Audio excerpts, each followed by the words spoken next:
Fala, meus queridos, sejam bem-vindos ao canal Natureza ao Cubo. Eu sou o professor Kevin, junto com o professor Piauí e o professor Rafael, nós vamos ajudar você a gabaritar a ciência da natureza do vestibular. Fica agora com uma resolução completa para o país. Mas antes, não se esqueça de se inscrever no canal e nos acompanhar para ficar atento aí às novidades. Até mais! Alô, meus queridos e amados do País 2! Hoje, nossa resolução aí, pré-prova. Prova, queridos, lá de 16, sobre o programa de 2015, tá? Caderno Alice. Estamos chegando, hein, jovem? Estamos chegando o grande dia aí, glória a Deus, né? Vamos embora. Jovenzinhos, quando se fala dessa prova, foi uma prova também bem tranquila. De novo, não foi muita surpresa, né? Muita zoologia, muita botânica, algumas coisinhas de vírus. Então, prova padrão País 2, tá? Prova padrão País 2 é sempre assim. E o cara fala assim, ó, questão 62.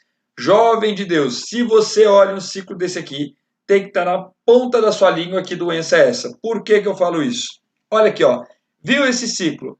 Viu um caramujo? Jovem, pode ter certeza que isso aqui está falando de quê? Esquistossomose, tá? Viu o caramujo? Viu esquistossomose. Então lembrar, queridos, que a esquistossomose ela é uma doença causada por um plateuminto, certo? Chamado Schistosoma mansoni, lá da classe Trematoda. O que acontece? O indivíduo afetado, o indivíduo doente, ele tem as vias mesentéricas infestadas por esse verme adulto, o que causa um inchaço do baço, um inchaço do fígado, causando um inchaço abdominal denominado barriga d'água.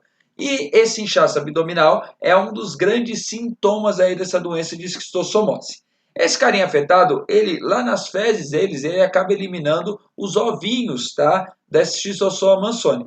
Se esse ovo cai numa composição de água doce, o que você vai ter? Você vai ter a eclosão desse ovo, virando essa estruturinha 3 aqui chamada de miracídio. É o primeiro estágio larval aí do esquistossoma. Esse miracídio, ele adentra a um caranguejo, ou errei, caranguejo, nada a ver, ó, a um caramujo, nada a ver com caranguejo, né? Um caramujo aqui, e lá no caramujo, queridos, o que acontece? Ele começa a se desenvolver. Lá dentro, ele vira uma outra larva chamada de cercária, e essa larva cercária, ela consegue penetrar ativamente na pele do indivíduo. Então, você tem ali penetrando principalmente no tecido do pé, que é um tecido mais fino, que está em contato com o substrato da água, e ali vai cair na sua corrente sanguínea até chegar ali nas vias mesentéricas, que é onde ele gosta de ficar. E aqui no item, o que ele pede? Ele pede justamente o que está te mostrando na figura. Então, vamos lá. A figura ilustra um ciclo de vida. A figura ilustra um ciclo de vida de um endoparasita da classe Cestoda. Não é Cestoda, é Trematoda. Então, item errado. E também não é Taenia solium. Ela é o quê? Ela é Schistosoma mansoni. Então, tudo errado. B. O ciclo de vida do parasita em questão inclui o hospedeiro intermediário identificado na figura pelo número 4. Vamos lá, número 4. Beleza, hospedeiro intermediário. O que define um hospedeiro intermediário e um hospedeiro definitivo? Intermediário é aquele onde só tem a reprodução assexuada. Definitivo é aquele onde tem reprodução sexuada. Nesse caso, reprodução assexuada no caramujo e reprodução sexuada aqui nesse verme número 1. Então, que está dentro da gente. Então, a gente é o hospedeiro definitivo e o caramujo é o hospedeiro intermediário. Está até aqui correto. No intestino desse hospedeiro ocorre a formação de ovos embrionários ricos em cisticércos. Aí não. Cisticércos, queridos, não é ovo, é uma larva, tá? Aí é uma larva da tênia e não do Schistosoma mansoni. C. A forma infectante é representada pela larva indicada na figura pelo número 6. Beleza? Né? Cercária. Tranquilo. Denominado cercárias, que é capaz de penetrar ativamente na pele do hospedeiro humano. Perfeito. Item corretíssimo, é essa a nossa certa, tá?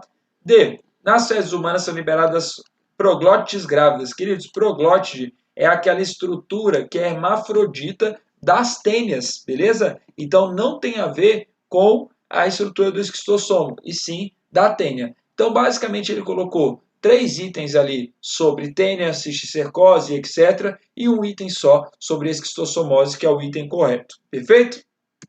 Queridos, nosso segundo bloquinho de itens são itens soltos, que a gente não precisa do texto para responder esses itens. E aí lá na 68 ele fala assim, ó, auxinas são fito-hormônios produzidos nas sementes e estão envolvidos na formação dos frutos por promover desenvolvimento nas paredes do ovário. Vamos lá, queridos, várias coisas aqui importantes. Auxinas são fito-hormônios produzidos em gemas apicais em flores e em sementes. Então, nesses 3 locais, você tem produção de auxina. Então, ao falar que são produzidos em sementes, correto, beleza? E estão envolvidos na formação dos frutos. Lembra que na dupla fecundação, você tem o aumento do hormônio auxina, certo? E esse aumento do hormônio auxina faz com que as paredes do ovário da planta comecem a se desenvolver e recobrir o óvulo fecundado. O óvulo fecundado vai virar uma semente e esse ovário desenvolvido vai virar um fruto. Então ele fala que a auxina está relacionada a isso e por conta do desenvolvimento do ovário. Item super correto, tá? Aqueles itens super certinho, beleza? Às vezes a gente tem alguma dúvida quando fala assim, ó, a auxina são fito-hormônios produzidos nas sementes. Por quê? Porque, em geral, ela é mais produzida aonde, queridos? Ela é mais produzida não na semente, ela é mais produzida lá na gema apical, que é onde a gente costuma ver mais. Mas isso não está errado falar, tá? Então, item corretão. 70. Comumente empregado na indústria alimentícia de frutas, o ácido abscísico é um fito-hormônio gasoso. Opa, não é o ácido abscísico, queridos. O fito-hormônio gasoso que ele quer falar aqui, responsável pelo amadurecimento de fruto, é o hormônio etileno, tá? Isso cai direto na prova do pai de vocês, para não dizer que é todo ano, isso cai muito, muito, muito. Com licença, um chimarrão, queridos. Porque hoje está seco e a gente precisa se hidratar, não é não? Mas, jovens, o que rola aqui, ó? Então, sempre quando você pensar em amadurecimento de fruto ou no hormônio vegetal que é gasoso, pense no ácido abscísico e não, pense no etileno e não no ácido abscísico, perfeito? Então, item erradinho pra gente. Também item simples, né? Não precisa nem de texto aqui para julgar esse item aqui. Jovens, item bloco que começa no 78. É um bloco todo de zoologia, em que tem alguns itens mais fáceis e outros itens que são mais pesados, que tem um conteúdo mais aprofundado. Aí vamos lá. No 78 o cara fala assim, ó, aranhas como as espécies Sbrubus, indicadas pela letra B, então essa aranha aqui que ele está te falando, utilizam as quelíceras para predação, inoculando substâncias neurotóxicas em suas presas para paralisá-las. Perfeito, né, queridos? Então, as quelíceras das aranhas são estruturas que justamente guardam esses venenos ali, tá? E esse veneno são neurotoxinas, tá? Que podem promover a paralisação, certo? Da presa dela. Então, item corretinho, certo? Nada de errado nela. Eu acho que quase todo mundo sabe que a aranha, né, ela é venenosa e que algumas quelíceras, por exemplo, ela consegue, né, penetrar na gente esse veneno e outras não. Então, às vezes você fala assim, a aranha não é venenosa. Não é que ela não é venenosa, às vezes ela não é venenosa para você, mas ela é venenosa para algum bicho normalmente, tá? 79. O animal indicado pela letra C, que são as vaquinhas, tá?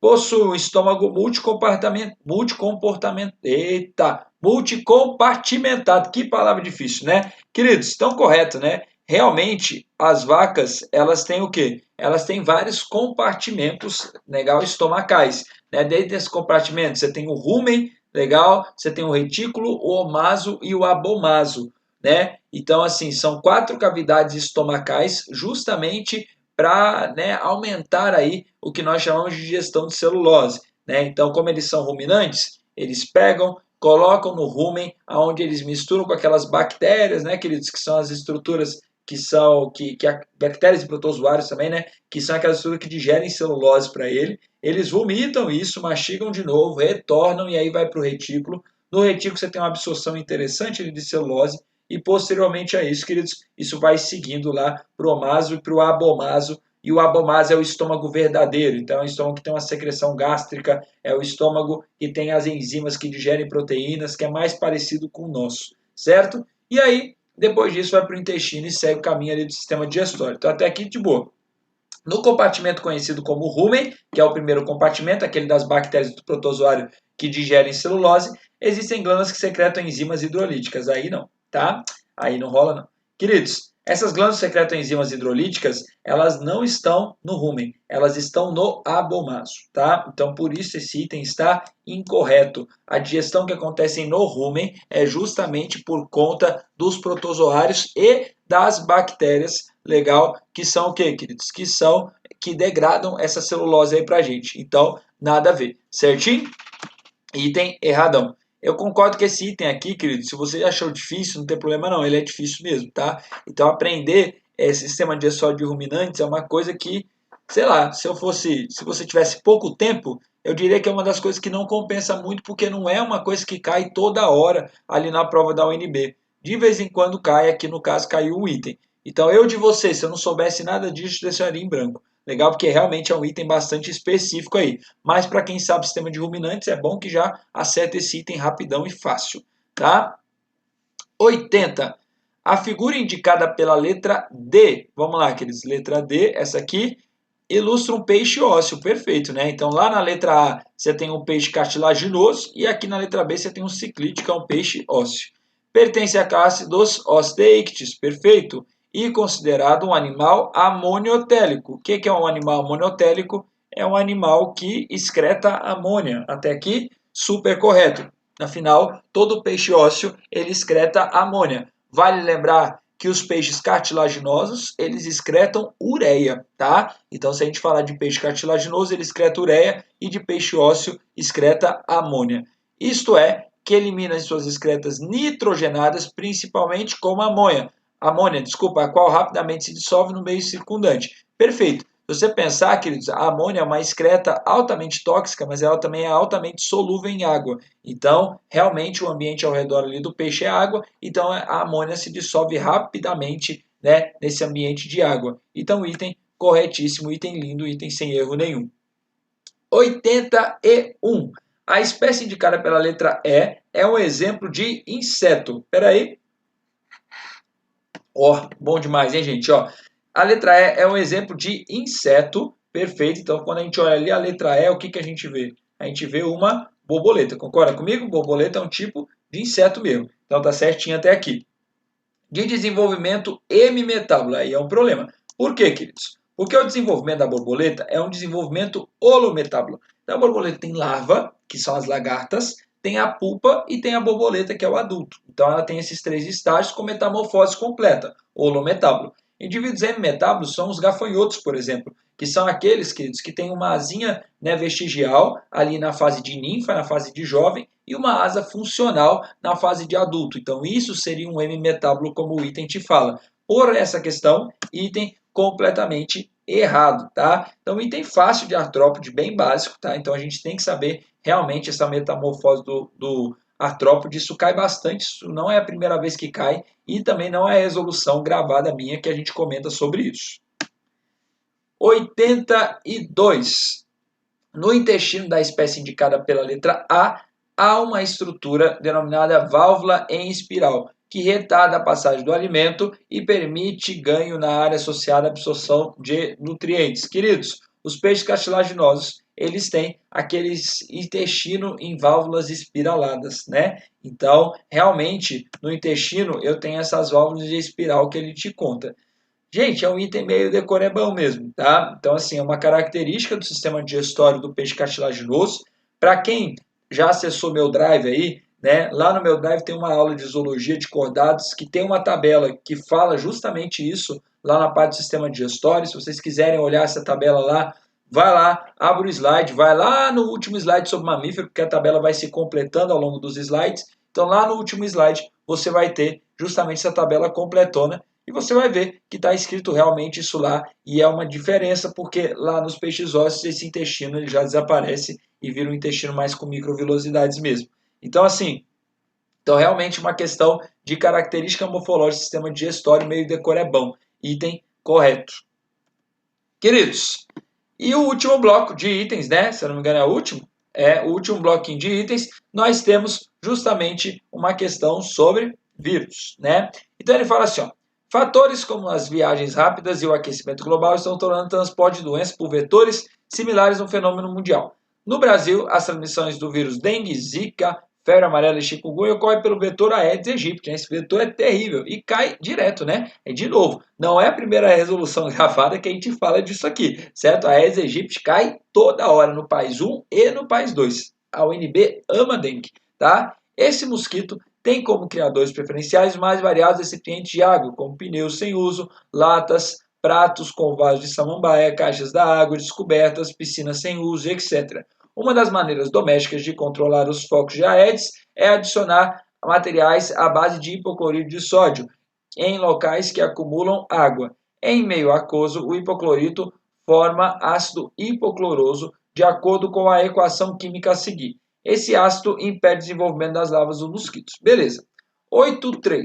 Os vírus causadores da dengue, da zika, da chikungunya e da AIDS são classificados como vírus de DNA. Gente, isso aqui é uma questão repetida, velho. Você acredita no negócio desse? É uma questão repetida. Eu me lembro, eu gravei essa semana uma aula exatamente sobre isso, exatamente falando que, né, esse vírus de AIDS, o vírus do HIV, ele é um vírus de RNA, ele é um retrovírus. Então, a NB já falou sobre isso, se eu não me engano, na prova de 2019, do País 2, 2019, certo? Então, item errado, não é um vírus de DNA, é um vírus de RNA. Então, a NB adora cobrar isso, a gente adora, adora, adora, e o item está errado, certo? Entre as medidas preventivas para o controle da transmissão das arboviroses, que são exatamente essas doenças aqui que o cara mostra para você, certo? São essas arboviroses. Inclui-se o consumo de água potável. Gente, cuidado, consumo de água potável tratada é algo que você faz para evitar as doenças que são transmitidas de forma fecal-oral, que é por falta de saneamento básico, etc. Legal? Então, as arboviroses são transmitidas por mosquito. Então, o que eu não posso fazer é deixar a água parada, para o mosquito não se desenvolver. Mas não tem a ver com o consumo de água. Então, item errado também por conta disso. Legal? 88. Durante a multiplicação dos vírus, o metabolismo da célula hospedeira é comandado pelo genoma viral, levando à produção de mais vírus. Perfeito, queridos, tá? Então, durante a multiplicação do vírus, ele está falando de um ciclo chamado de ciclo lítico. E o que diferencia um ciclo lítico do ciclo lisogênico? Justamente porque o ciclo lítico, eu tenho multiplicações das partículas virais, aumentando a pressão interna da célula, fazendo com que a célula estoure, fazendo com que haja a lise dessa célula aí, certo? Então, o hospedeiro ele morre no ciclo lítico. O ciclo lisogênico, por sua vez, não. Você tem o DNA viral acoplado ao DNA da célula, mas você não tem essa multiplicação viral, certo? Então, no caso, ele está te falando de um ciclo lítico e o item está o quê, queridos? O item está completamente correto, certo? Ele define o ciclo lítico de forma linda, tá? Então, percebam, prova tranquila de fazer, prova rápida de fazer, inclusive, certo, queridos? E sem pensar o quê? Paz, não tem como, gente. Botânica, zoologia e alguma coisa de microbiologia, vírus ou bactéria. É sempre assim. Essa é a fórmula legal para você saber tudo que vai cair aí na provinha do Paz, certo? Pá de botânica, filos, hormônios, né? Pá de zoologia, verminoses e cordados, certo? E a parte ali de vírus ou bactérias, muito sempre relacionado a doenças, tá bom? Um grande beijo no coração de vocês, se cuidem e até mais. Tchau, tchau.